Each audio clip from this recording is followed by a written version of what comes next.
So while we've made this channel, a lot of people have asked us, what's your favorite brew that you've ever made? So we decided to do something. We narrowed it down to our top 5 brews of all time. That's top 5 each. So she has her 5. I have my 5. I don't know what she wrote. She doesn't know what I wrote. I have my side. She has her side. My side. Her side. My side. Her side. Anybody else get that joke? Number 5. Ginger beer! Really? That's right. I chose ginger beer. Why? Because I love ginger and I love making creations. And so ginger beer to me is one of our favorite brews that we've created that I have enjoyed combining with other things. Making cocktails. Pretty much. I drank ginger beer a lot on its own. I was actually introduced to ginger beer on our trip to Las Vegas.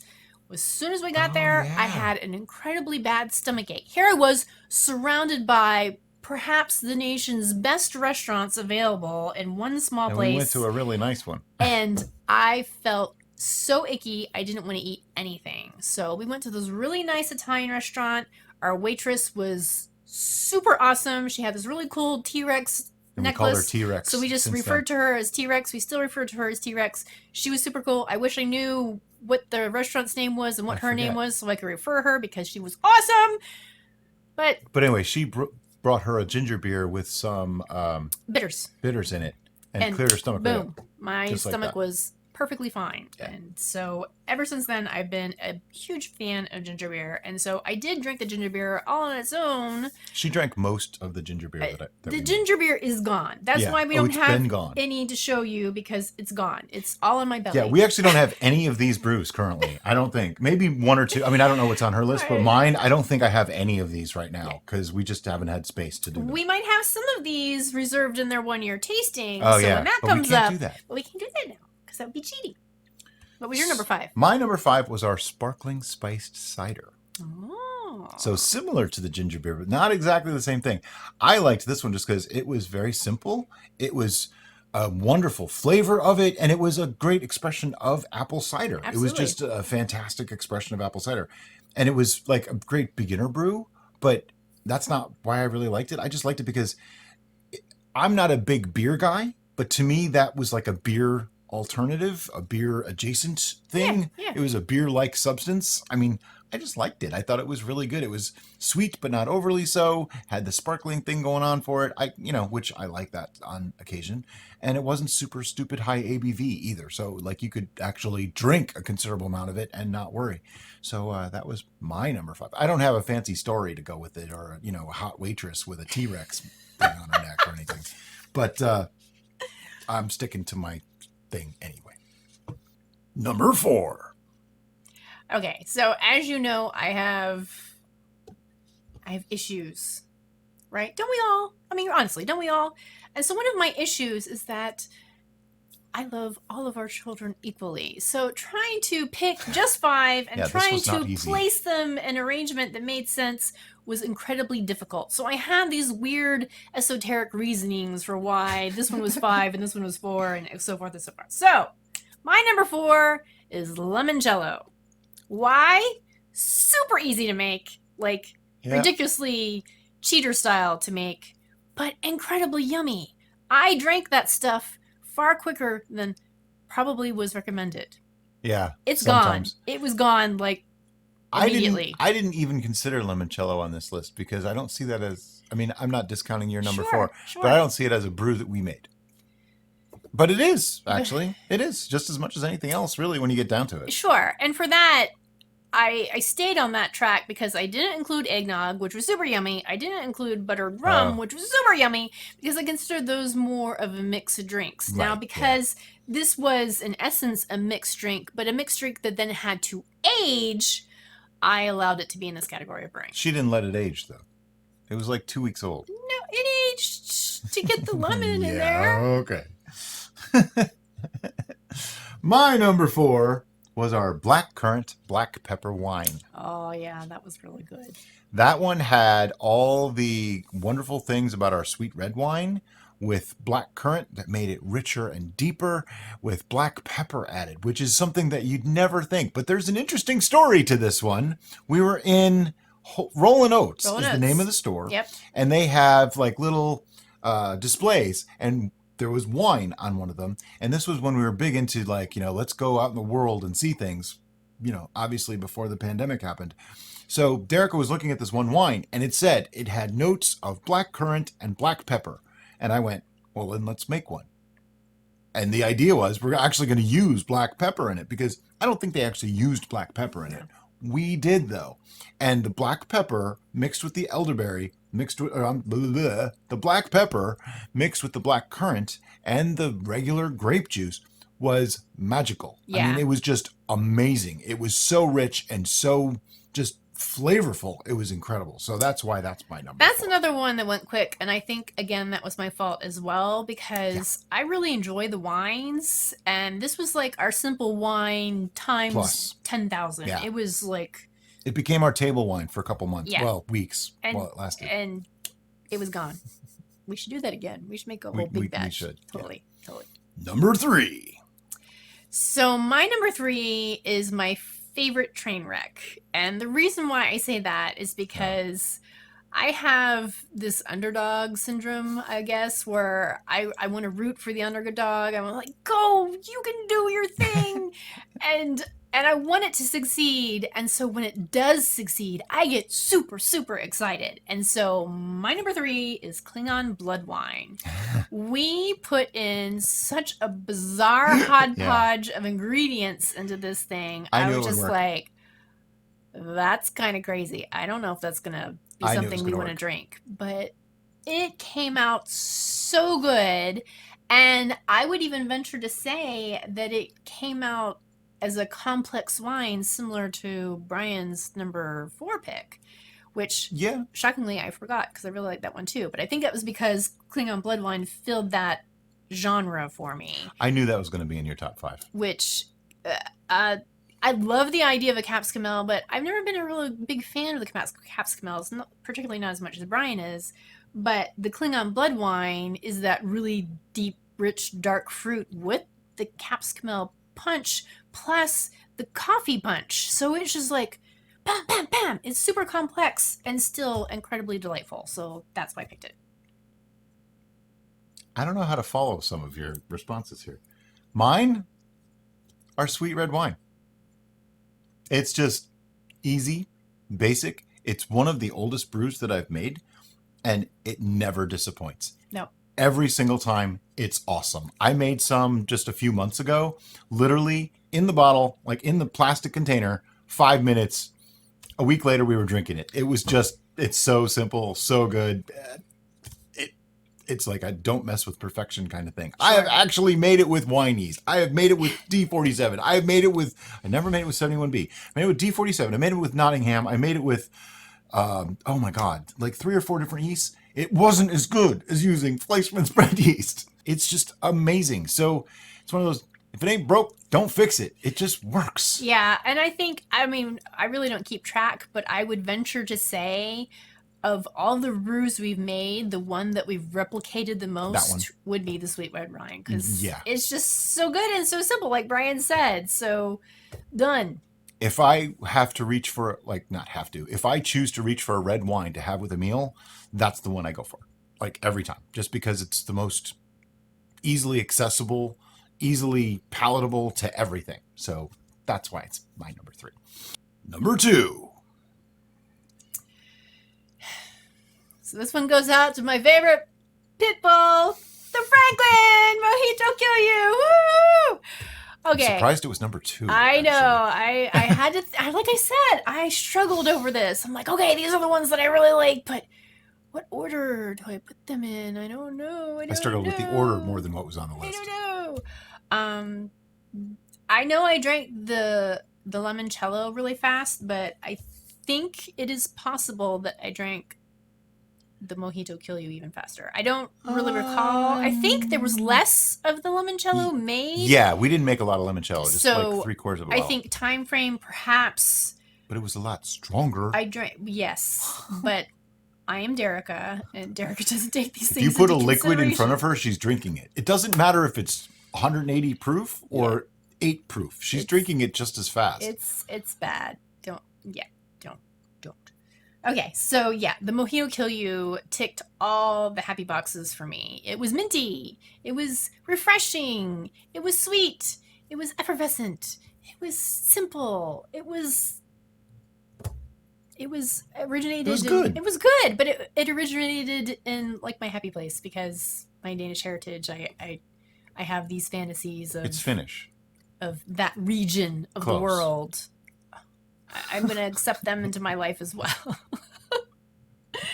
And then the fact that Adam came up with the recipe originally and we adapted it just made me even more happy. So yeah, that's my number 2. My number 2 is our basic traditional mead, aka my first mead. Now, it's not my first mead because it was probably like my 3rd mead, maybe my 4th mead. I don't know. But we call it my first mead because it's a great beginner mead to make.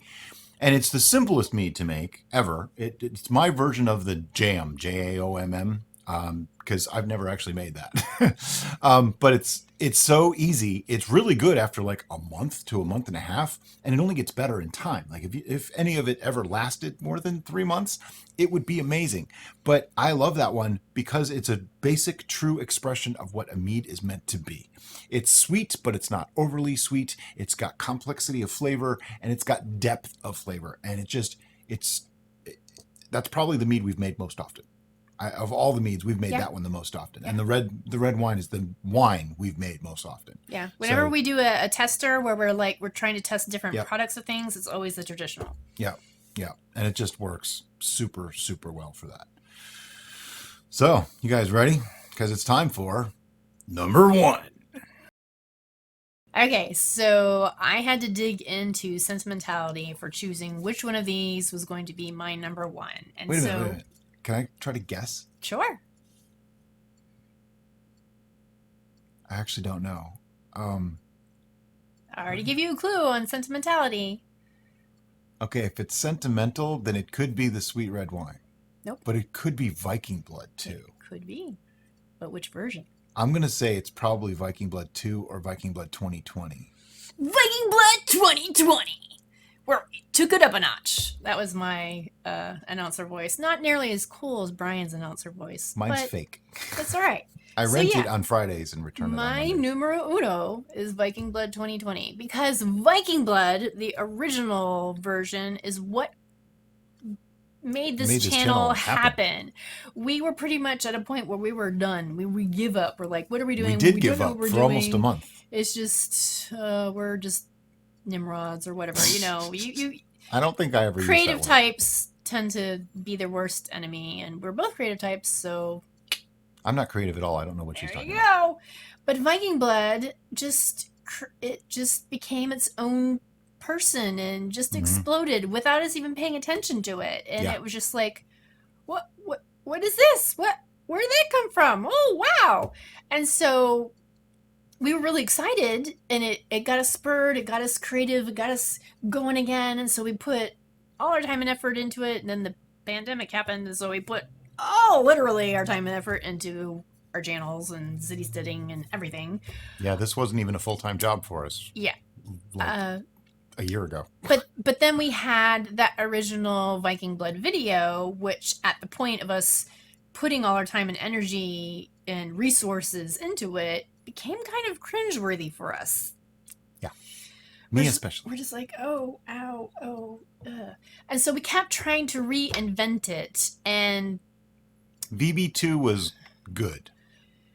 VB 2020 was, and there was this big jump. Disconnect to our involvement and our love for the concept of Viking Blood and what the actual product came out as. It was always good. It was always totally drinkable. The original's very good. They're all gone except for anything that's still left in the 1 year aging process. There should be a VB 2020 left in there.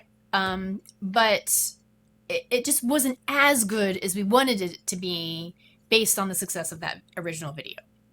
So when we finally did the Viking Blood 2020 and we added those dried cherries in the end, that was like bing, our moment of realization, and it finally, the finished product really was there. It was shining on its own. It was living up to its name, and so that's why it's my number 1, because I have nothing negative to say about Viking Blood 2020. And I'm so Oh, happy neither do I. that we consistently worked on that to get it to where it should be. I want to take a guess at what mine is. You're probably going to get it.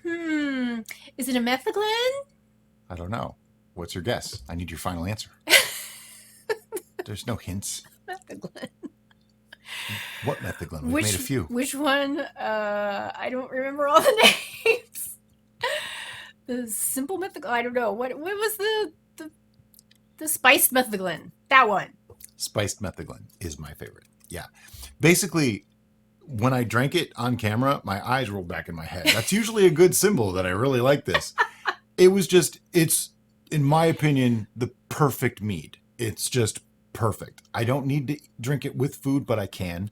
I can just sip this. I can drink it. It's just so good. The flavors are so like comforting, warming, and it had, some alcohol to it. So it had some kick too.